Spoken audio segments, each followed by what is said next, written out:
Today I'd like to talk about connecting craft with community. This is an image of myself with my father. My father's had a big impact on my upbringing. He worked a factory job at a printing factory, and he often would come home on weekends and if he got a day off from work or whatever, he would typically be working on some sort of project or some sort of you know some interest that he might have. He might be building something, usually involved building something, and I would just hang out and work in the garage with him. And so this was something I kind of grew up around, where he often would say, if we're going to build something, that he would build the tools to build that thing. And this idea of Sloyd education has, recently has been thinking a lot about this, and the a lot of the ideals that Sloyd education embodies were things that I remember as a kid. Value being placed in. It's things such as appreciation for work and physical labor, and just some of these things that start to think about how we engage with the world as individuals. And so by me growing up in a small farming community, function has always played this role. Things had a practicality to them. The tractor that was on the farm that my grandfather used, that was something that always was this object of pure utility. And I was always found myself being drawn to those types of objects and those types of things. And I think as I progressed through childhood and into starting into adulthood, this idea of purpose and trying to figure out the reason for something is done, either done or created, or why something exists, is still to this day is something that I think about a lot. And it's something I talk about with my students a lot. Like, how do we find purpose in the activities and the things that we do? I know that's a pretty kind of broad topic, but it is something that I find myself pondering a lot. And I think a lot of this came from my upbringing, and then later on, as I started to work myself, as I was putting myself through undergraduate. Through my undergraduate degree, I worked at a factory. I worked second shift on an assembly line, and we were making light fixtures. But this idea of playing a role within a greater context on an assembly line, and how things moving down the assembly line were really dictated by the individuals who performed a specific task and had a purpose on that assembly line. But I also started to realize how the ownership of one's labor and how important that was. Also started connecting the fact that the reason my father came home and worked on projects was really, I think, in some ways a result of him not owning his own labor while he was at work, but then when he came home, that he became the owner of that labor. And that's something I carried on through, and continued to think about as I went through my graduate program at University of Illinois in Champaign-Urbana with Billy Thide. And she started to really question, or ask me questions. At the time I came in, I was really drawn to jewelry specifically. And she asked me, what it was about jewelry, why did I make jewelry? And I started to think about that in greater depth, and I realized that it really had to do with function. I was really interested in jewelry's function, and so that obviously translates into other things besides jewelry. And one of the first pieces I made in graduate school was this pizza cutter called Easy Rider pizza cutter. So why the pizza cutter? The pizza cutter kind of came about as a response to an exhibition opportunity called Yule Tinsel, and the idea was to make a utensil for this exhibition. And I really was thinking about the types of objects that I engage with on a daily basis. And being a graduate student and being quite poor, I had a pizza oven in my studio. And one of my friends and I, Ian Bali, would get together every day for lunch together, and we'd make these cheap pizzas that were kind of sustaining us through graduate school. And so the pizza cutter just seemed like this logical kind of response. And this was one of the earliest pieces where I really I look back at this, and it happened quickly. It came about quickly. I was able to just think about this and make it. And I was starting to, utilize a lot of the skills I was using within machining and within, these industrial processes that I was drawn to. And there were also processes I've been exposed to in the factory. And so I continued to make these pizza cutters. This is PFL, Pizza for Life. And again, just looking at how I could start to incorporate this kind of industrial aesthetic into these objects through the processes I was using, and thinking about the fact that I could make this pizza cutter that was truly one of a kind, instead of this mass produced, in response to the kind of mass produced objects. And so this is Fat Boy, powder coated aluminum, and it's got this blade that's held on with 100 microbolts around the outside kind of perimeter, and carbon fiber handle scales. And my dad had made knives as a hobby when I was a kid. We'd make belt grinders to make the knives that he'd make out of old files. And so even the construction method and how I would build these was really a response to being exposed to knife making as a young child, and seeing him make knives as just for fun. And again, my interest was like, how do I start to kind of push the design of these in unique ways? I started machining the wheels, where I would basically start with a chunk of material billet, which a lot of that was recycled material that got at the factory, where we would have these big recycling bins, and I would pull these chunks of aluminum out. So it's a very different way of working within my metalsmithing kind of traditional upbringing, with like thin sheet and primarily copper and silver kind of fabrication. And so I'm basically carving away, subtractively carving this billet through, putting the template down, sawing it out, and then chucking it up in a lathe, and turning away material, and then putting it back in a mill, and really working kind of more intuitively, believe it or not, in creating these pieces. And I started incorporating powder coating into these a lot. That was something that I was exposed to at the factory, and I was interested in how do I scale that process down, that powder coating process down to something I can do in my own studio. And I discovered, Eastwood Company, because I was interested in like car restoration and motorcycles and stuff. And so started incorporating powder coating pretty early on. And so started making these pizza cutters as a series of objects to kind of like stress the importance of the one-of-a-kind object in response to that mass-produced object. And so this is Psycho Pizza Cadillac. It's a hubless wheel design.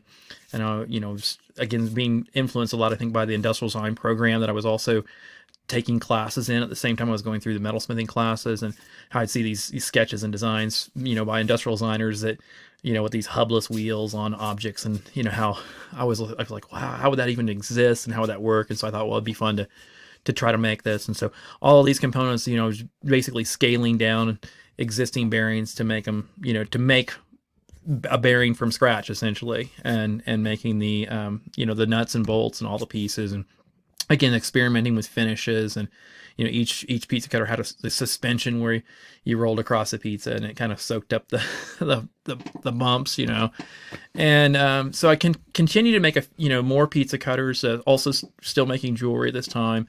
This is a Stinger series I also created, and in this case aluminum and steel. Started welding some parts of these as well to kind of fabricate, and then anodized aluminum on the handles.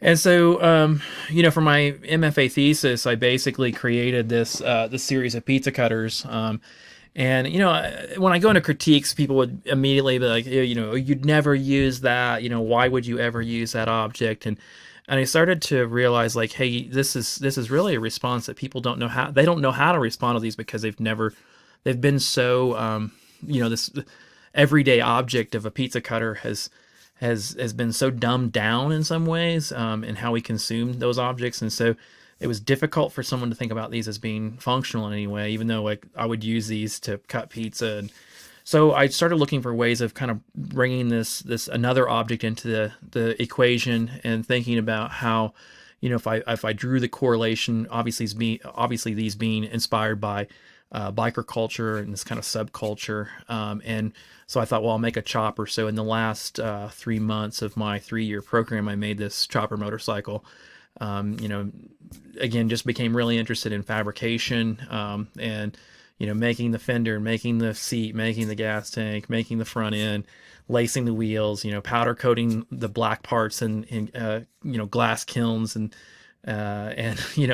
having the rest of it painted, but then assembling and making it. So it wound up being a great experience going through grad school, and I also got opportunities to teach, and that really solidified my love of teaching as well. And so when I got out of school, I started looking for jobs, and had a couple interviews, and pretty much bombed those because I just was just pretty young, pretty green, and so when upon getting out of school, I started looking for fabrication jobs and anything that was kind of related within the field. And this job popped up at this place called Taylor Studios, and it was just up the road from where I went to school. This is at Rantoul, Illinois, where this was located. And Taylor Studios were a design and fabrication firm that made natural history museum exhibits. So we would make the ground forms for dinosaur skeletons. We'd make mounts for artifacts for museums and visitor centers. We would do things for the Field Museum in Chicago, and just a wide variety of things. And so, I got this opportunity to go to work there, and I had a baby on the way, and so it was like I needed insurance, and they basically said, "Hey, can you weld large scale objects, or can you make these large scale exhibits?" And I said, "Yeah, I think I can do that." So I'm fortunate that I had tackled that chopper project, and I realize now, like, I was so lucky that I'd taken some really great welding classes in a school of agriculture while I was in graduate school, and that really paved the way for me to be able to build these exhibits. And so this was like for a discovery center. It was a space center, and so I built all the tables, everything from scratch, interactive games for kids. And so I learned about making things that were ADA compliant, and in this case, making this interactive that had to be able to be broken down, and even, be installed inside the building, go through the door, type of stuff. The real practical kind of how do we build it in the shop? How do we finish it? How do we then install it on site? And we would go and actually do these installs. And so in this case, this is an exhibit that you can pull on the rope, and you get a different weight based on the bowling ball on Earth and in Jupiter, or on Jupiter and also on Pluto. And I'm so thankful for that opportunity working at that company at Taylor Studios, because it really gave me a real world application for my skills. And as I go through this talk, I think you'll start to see like how I'm trying to figure out, like, again, where's my purpose within my community, and how do I use these skills in ways that you might not initially think possible. So I was lucky enough to land a job, teaching job, tenure track. Oh, well, actually the first year was not tenure track, but a foundations job at University of Wisconsin-Milwaukee. And I soon started teaching pretty quickly within the metals program as well. And I had, two colleagues there, Jennifer Pollock Harris, and then also Yevgenia Kaganovich. And so I worked closely with both of them. I started teaching an industrial processes class. We brought in visiting artists like Kim Kreidler here all the time. Had a really strong connection with a lot of the alumni from SUNY New Paltz that Yev had, and we bring in people that were local to the area, outreach into Madison and Whitewater and things like that in Wisconsin. And so this was a really foundational time for me, I think, in terms of like teaching and developing courses, new courses. Yevgenia, pictured here, really gave me a lot of freedom to incorporate the things that I was doing in my own research and find ways of incorporating those into class. Will be forever grateful to her and to Leanne Garrison, who's my chair, one of the chairs of the department at the time, who just gave me a lot of freedom and ability to explore the possibilities. And then the other person that had really a major impact on me was this individual named Chuck Kraus. He taught Foundry at Milwaukee for about 40 years. And he was somebody who, I feel like I got a complete another graduate school experience with him because he was such a mentor to me. And he'd have his kids in the studio on weekends, and I had kids, and it was just one of those things where I felt this kind of kinship with him.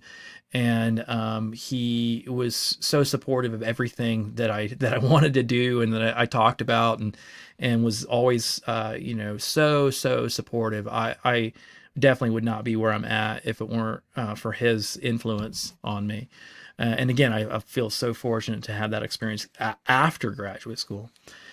So, the opportunities in terms of expanding my community and also having this awareness of how I might apply my skills and possibly purpose within the local community started to kind of gel when I met the new chancellor of our university. He had requested that maybe the art department would design his inauguration medallion.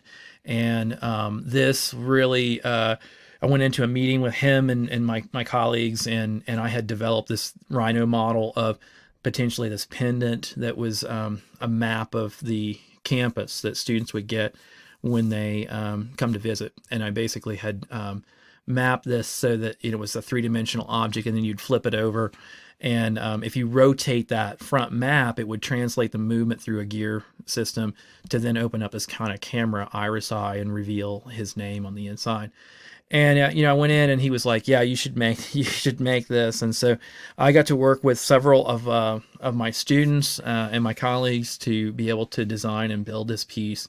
Especially the students. The students worked a lot on this with me, and I was able to assemble this piece, and it was a pretty involved piece. Did it over a summer, and then the university made a video, so you can check out that video if you're interested, about the making of this medallion, and it really became, that video became a feature of the inauguration ceremony. So we went to this as a group, a lot of my colleagues from art, and it was just really fabulous to see this object, this piece of jewelry that we talk about the capacity, the power of jewelry to communicate ideas, and really that was became materialized in a lot of ways during that ceremony, seeing this object be worn by the chancellor.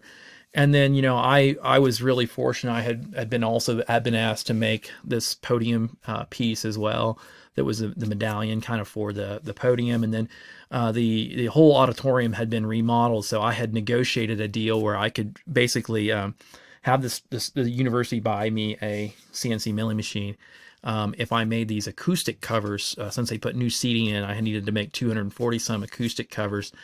And so I made those as well. And again, it was a great move in some ways. This was really inspired by Billy Thide, who I work with, who really, she taught me how to, apply for grants and grant opportunities, and how to really utilize the resources the university had to further my own research. And so again, that's something that I'm eternally grateful for.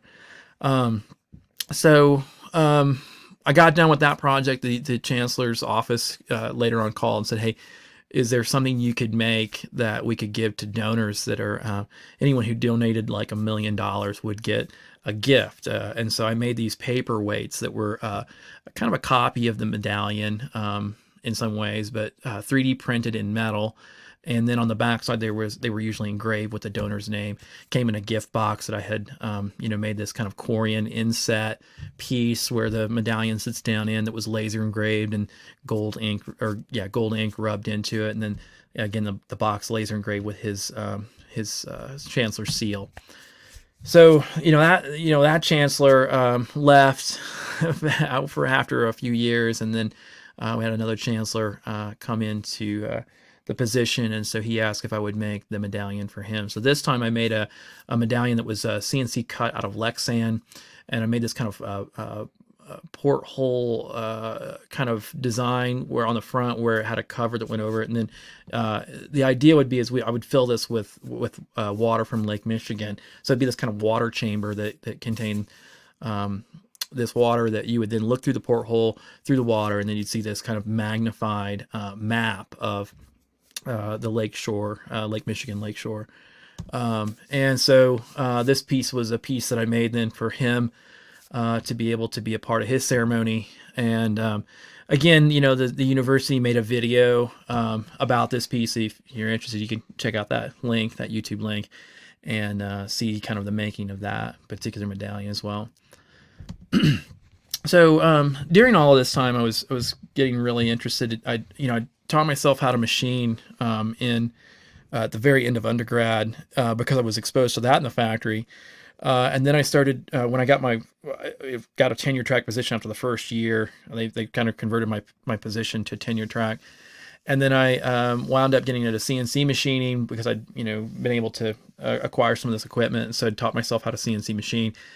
And then I was like, this would be really good for us as a department to really see what the application for 3D printing would be. And at the time, my university was like, why do we need 3D printers? And so I couldn't get really any funding for them. So I started building 3D printers from scratch and just using hardware and reading as much as I could about this kind of movement of 3D printing, like desktop level 3D printing, right? 3D printing is not that new, but desktop 3D printing at a kind of home scale was fairly new at the time. And so I built this 3D printer. And so I started teaching classes to my students on how to build your own 3D printer. So they would use my 3D printer to build their own 3D printer. And I started this 3D printing meetup with another guy in Milwaukee named Pete Purdell. And so he and I started having these meetups at the local Milwaukee makerspace, and then also at the Kenilworth studio where my studio and my classrooms were. And so these would be events where I could engage with the community. They could come in, they could see what was happening within the art department, and we could share ideas about building 3D printers and kind of just share ideas. And so that expanding community within the Milwaukee makerspace started to really start to make me realize like how, again, these things I was interested in branched outside of the university. And so that kind of continued. I was still making pizza cutters from time to time, and I received an email from this guy named Mike Isabella. He had been on Top Chef. He had opened up a restaurant in DC called Graffiato, and he had gotten this tattoo, and he showed this to me. And obviously it was one of the first pizza cutters I made, the Easy Rider, the front part of it was, but then the tattoo artist had taken some liberties with the handle. And so he had asked me if I would make him a pizza cutter to kind of commemorate the opening of that restaurant. And so I wound up, I said, can I take some liberties with the handle and make it look a little bit better? And he's like, yeah, totally. And so made this piece for him. Again, my university made a video about this if you're interested in kind of seeing more about that project. But it was just really cool. He was on a few more seasons and of Top Chef. And, it's just fun to kind of see the show and see the pizza cutter. Thought that was pretty bold for somebody to get that tattoo. As I mentioned, I continued to kind of make pizza cutters during this time, and then not too long ago, Boris Bali asked me and many other artists to participate in a project called Imagine Peace Now, where artists were given decommissioned guns, and these were usually welded up and made so they'd no longer function since they were confiscated.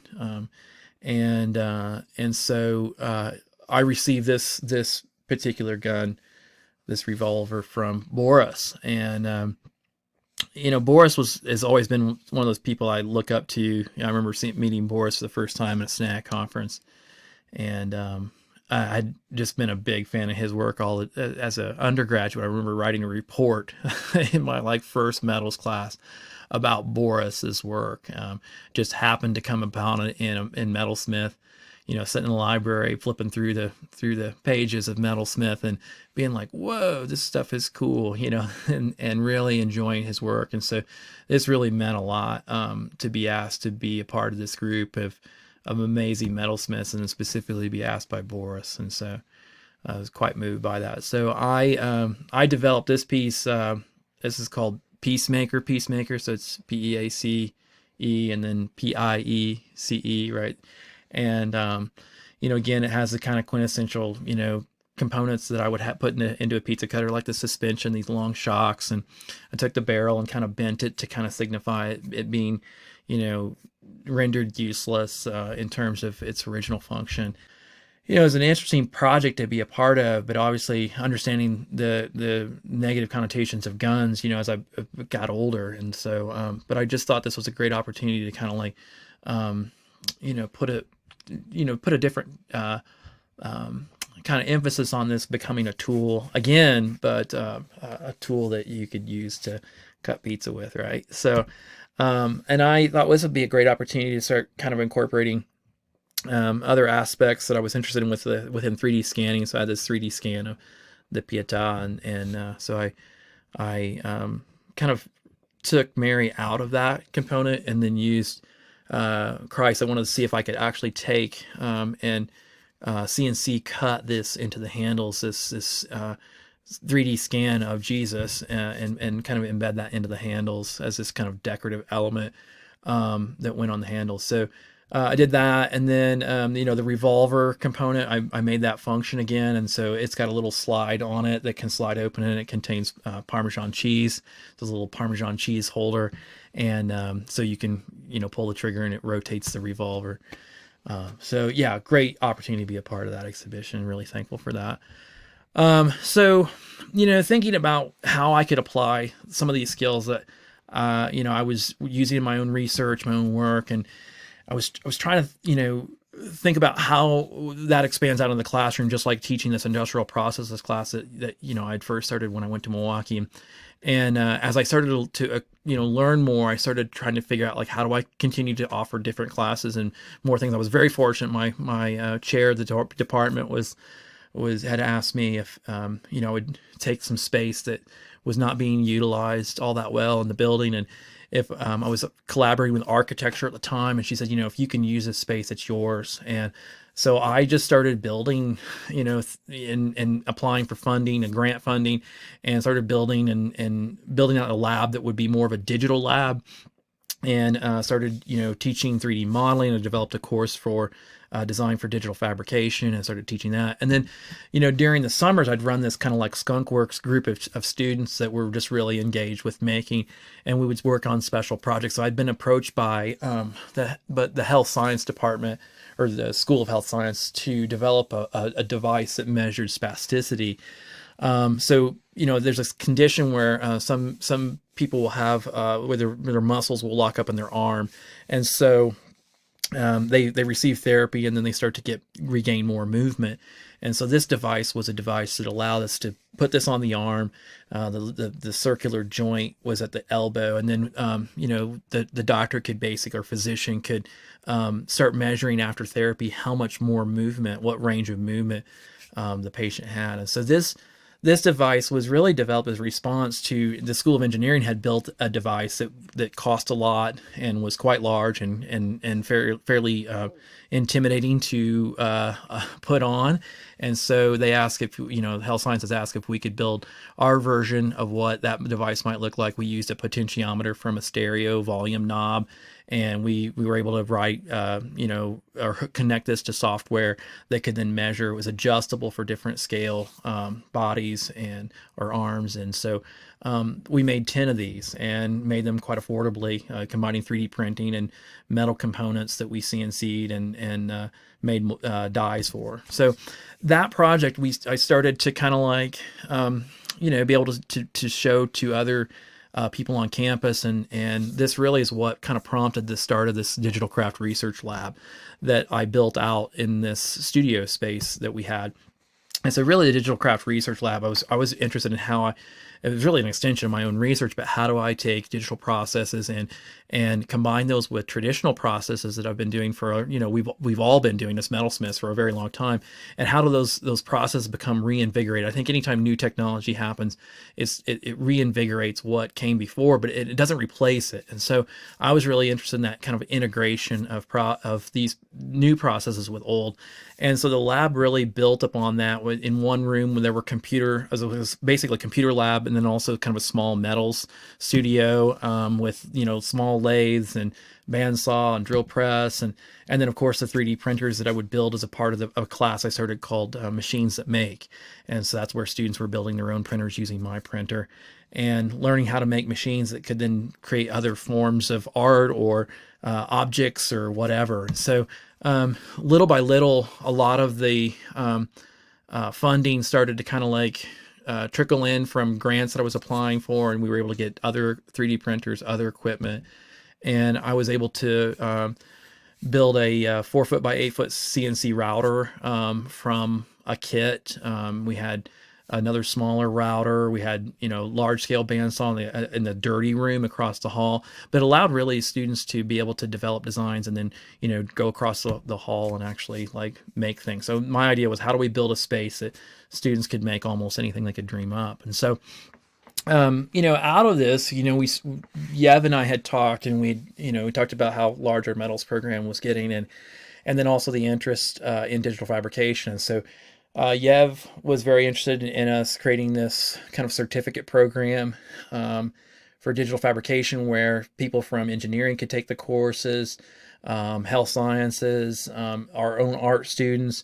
And so we developed a certificate program as well, as it becoming an area within our art department. And my first group of students that kind of went through that program were Fred Kames, Calvin Rupnow, Becky Yoshikane, and Sarah Schuler. And we were developing objects like this, looking at, in this case, collaborating with a group called Melody America that were doing rehabilitation of veterans who were suffering from PTSD by teaching them to play musical instruments. But then we were contacted by this individual to see if we could make prosthetic leg coverings or fairings that would kind of restore the anatomical look of the leg, and then also could be customizable. And so we were 3D printing these and developing designs that made it so that we could kind of customize these in some way.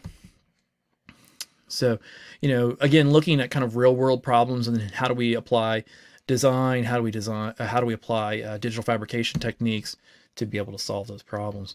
And really, a lot of this came as a extension of this project called Shay's Hand, where I was on sabbatical, and I was asked around Christmas time.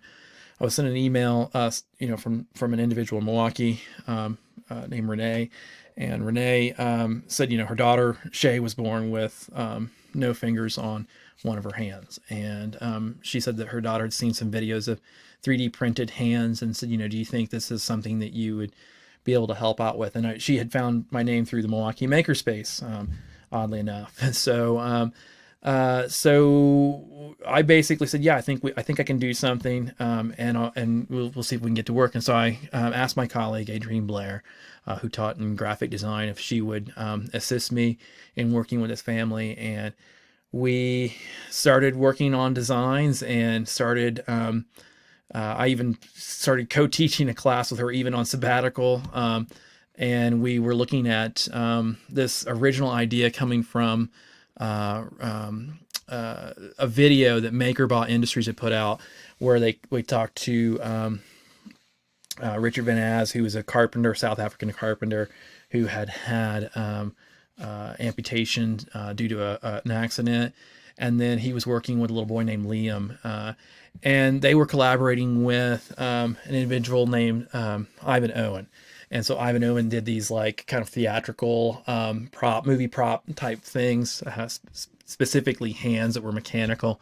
And they started combining kind of their skill set and know-how, and developed this partially thermoplastic, which is what you'd see a lot of splints and things like that made from.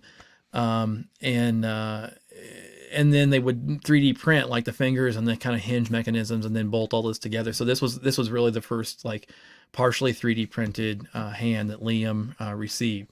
And this video was a video I showed my students before the digital fabrication program even started. I said, this is the type of work that we should be engaging with in terms of like wearable objects and like things that can make a difference in even one person's life, right? And it's oddly enough that this kind of came full circle then when I get this call from from Renee. And so we started working with Shay, and we made alginate molds of her hand. We 3D scanned the plaster. We started making these like kind of customized gauntlets that were laser etched leather and combined with 3D printing. And I really just every day during my sabbatical, at least that one semester, the last semester of my sabbatical, I would just go in and I would just like work on different designs, different palm designs, different incorporation of different materials, just trying to like brainstorm through how we could make a better device than like the thermoplastic device, and started working with an individual named Jorge Zaninga, who had developed this thing called the Beast Hand, and to kind of develop my own design that riffed off of that, and started using my skills in Rhino to kind of develop these new designs that we could then release. And I was looking at ways of like, how do we get away from using metal hardware? How could we 3D print the entire thing? Because that made it much more accessible to people from all over the world to be able to, if they had access to a printer, they could print all the components. They didn't need a hardware store or anything. And really this came out of the work with Shay, and how she became interested in like helping us test and try different things out. And so we just made a whole series of hands for her, and she would use them.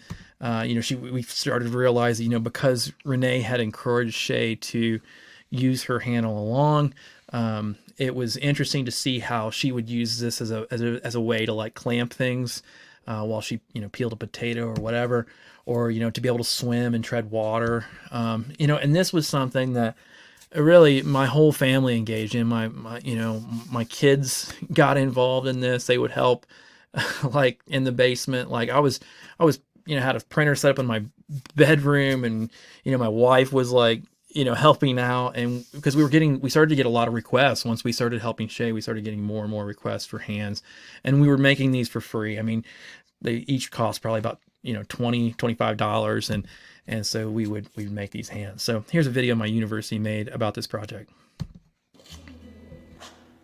Okay, can you just slide your hand through that? Perfect. Can you grab my hand with it or not? Oh wow, that's pretty cool. Do it one more time. Ah, cool. I've got to do something because this is I can help. So you want to try it out or not? Yeah? Okay. I saw all those videos of kids picking up stuff, and I thought it'd be cool. That's good!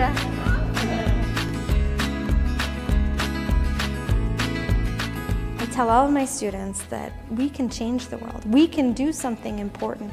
We can do something impactful. And they come in and they're just ready to jump in and try something new. And Shay and her class have come and visited our class, and we get to talk to her and interact with her, and it's really cool to see her put on the hands that we've designed and use them and really like react to that.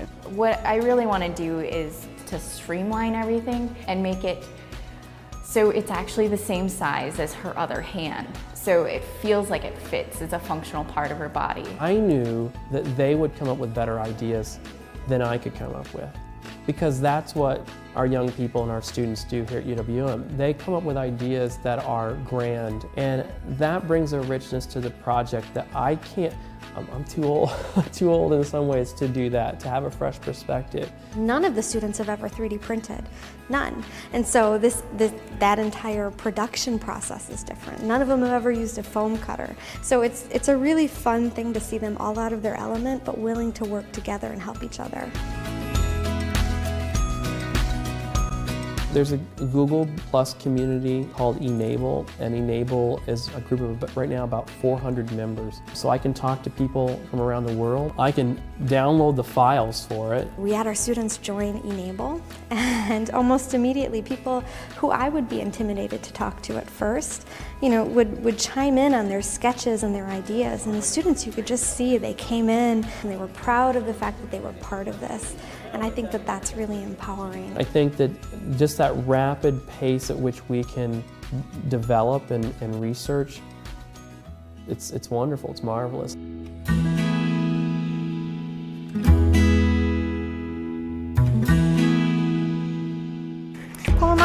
them on the finger that you want them. I don't think there's a lot of other kids out there who can say that they get to be a part of making their own hand and give feedback and can have choices. Just seeing her joy. As a mom, that's all you want, is your kids to be happy. Have you ever seen the laser cutter work? It's pretty fun. They're the ones that can sit here and spend hours and hours and hours away from their family working on stuff. It's just absolutely incredible. Absolutely incredible. So leaves us speechless. Is that too tight? Are you okay? Is it okay? Okay. Yes, Frankie and I are giving them these hands, and sort of we're gifting them with our work.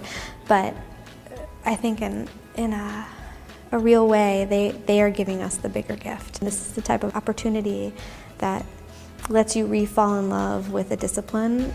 Would that be cool? Put little charms in there.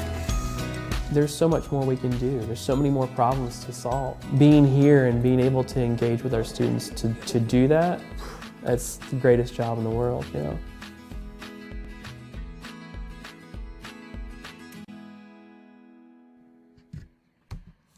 And so we continue to make more hands and develop different designs. And so in this case, working on the gauntlet, working with a dream and being able to kind of think about how we could make improvements, incremental improvements, and use 3D printing as a way to kind of iterate and, play with different ideas. And so, again, this was just an amazing time of growth. I'm so thankful and grateful to my colleague, Adrienne Blair. She really taught me empathy. It's kind of difficult to talk about. She passed away a few years after I left Milwaukee, and kind of suddenly. But I will forever be grateful for the experience of working with her. And again, the empathy that she showed me should be a part of design. And it's something that has stuck with me. And so, we, as the video said, we engage with Enable. Enable is a very small group, started by John Scholl as a result of the video that MakerBot had made. And the community grew rapidly. In the beginning, it was quite small. It was just a few designers who were making designs for hands, but there were so many people who were potential recipients and asking for hands. And so really the fact that we shared these designs openly and freely allowed this to spread. It's completely open source. And I started getting more requests. This was from Haley from Inverness. So her family sent me this drawing, this tracing they had done, and this little pink painted plaster cast of her hand.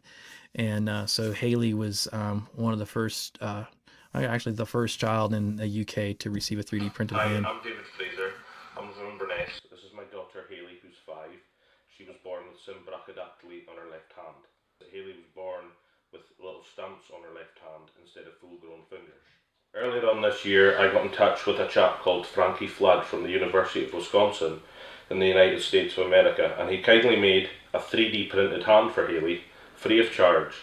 As Haley was born with her small hand, it's never ever stopped her doing day-to-day tasks. However, with her new prosthetic hand, she can pick up heavier objects such as fruit or teddies, and it also can give her counterbalance when she's riding her scooter.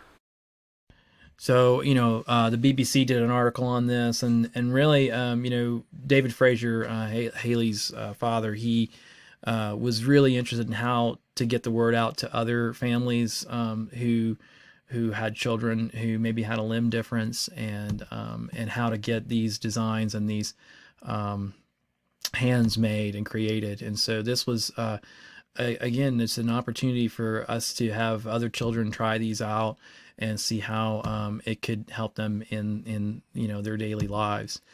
Karuna was a local boy that we helped. His family had adopted him from India, and in India he was really no one wanted him because of his limb difference, and so it was interesting to see the difference between he and Shay, because Shay had been encouraged to use her hand as she was, and and Karuna was not. So atrophy had set in his wrist, which he needed for the movement of the hand and how it functions, was quite weak in the beginning. And then, but we realized that as he's continued to use the hand, he actually started to regain back function within the wrist in that affected hand. So just really interesting to see the kind of results. That was one of the big surprises. Another big surprise was really looking at this. By the way, this is Bella, but looking at how these kids within their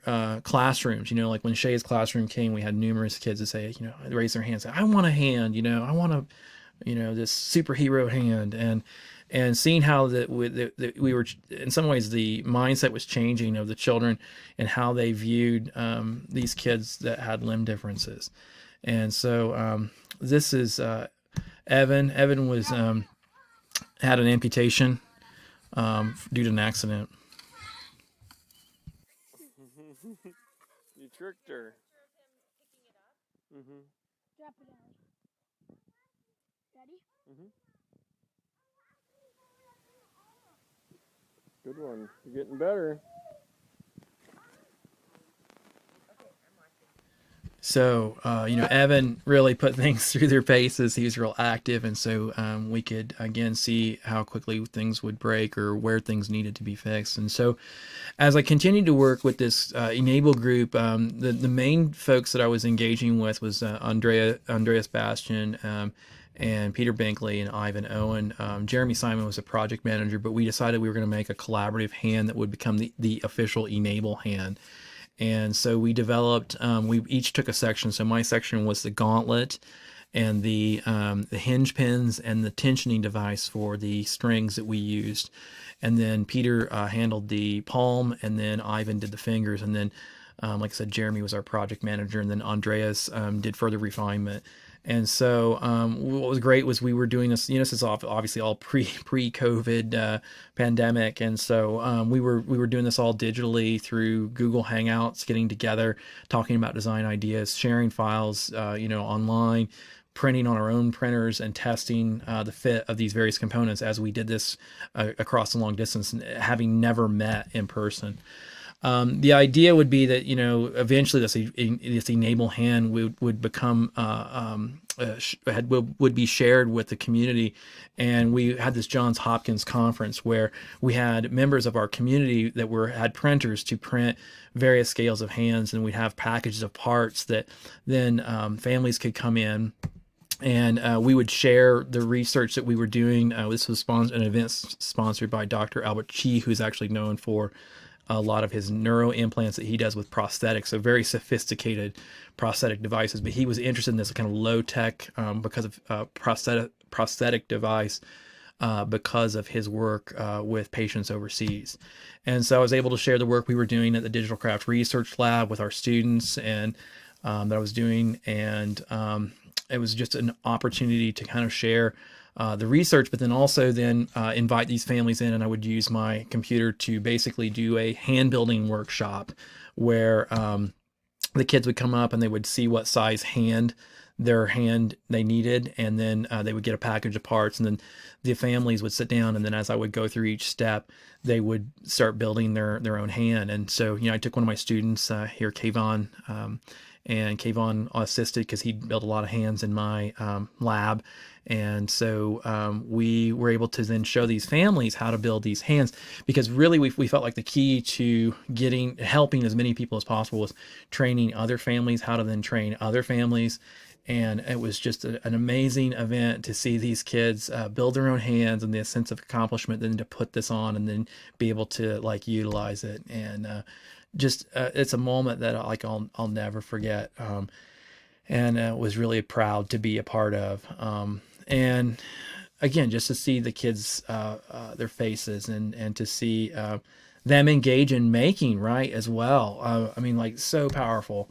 And so yeah, and then it was also an opportunity for the group of folks from Enable to get together for the first time and meet each other. So face to face, right? And so that was the first conference at Johns Hopkins.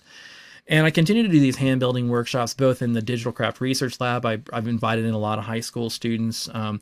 that were parts of like robotics clubs, and we would hold science events at the Digital Craft Research Lab, where students would come up and learn about what we do and what our students do in that space. And then I'd also go out and travel to local high schools and grade schools and like share the information. Also would, this was an event at the University of Florida that I did that was sponsored by Microsoft, that Ivan and I both went to, that engage with Florida's Unlimited research group, and we did a hand building workshop with engineering students. And then these hands were then later on donated. So when we would do these hand building events, a lot of times we would donate the hands then to areas that where either where they had a lot of folks that had amputations or had needs. So these were great experiences. And then, I started to get into adaptive devices, and this really started as a result of Shay. She started into orchestra and wanted a bow holder to be able to hold a bow so she could play her viola. So initially made this device. Again, I shared this openly with the community, the Enable community, and it was free to download. And then numerous people started inquiring about, their kids getting to a certain age where they needed things similar to this. And, Shay was able to use this to play with. I won't play the video, but she could use this. And then her mom and her started to kind of like adapt the device to make it a little smaller and more flexible. So we started to incorporate those into future designs as well. And then one of my graduate students, Caitlin Driver, made an adaptive trumpet device for Karuna so he could start playing trumpet. She basically designed a device that clipped onto the trumpet, could stay on the trumpet in the case, and then he could put on a different hand that then slid into this to help support the trumpet, so that he could hold on to this. So there's like a little dovetail that fits up inside this device that clips on and doesn't harm the trumpet in any way. Fully 3D printable, and we can scale to fit different size kids. Again, thanks so much to the folks at Texas Tech and Rob and the grads for inviting me, and my colleagues that I've been included with on this wonderful day of talks. I can't thank you all enough, and I'm just honored to be here with y'all. So thanks so much. If you got any questions, I'd love to answer them. So thanks.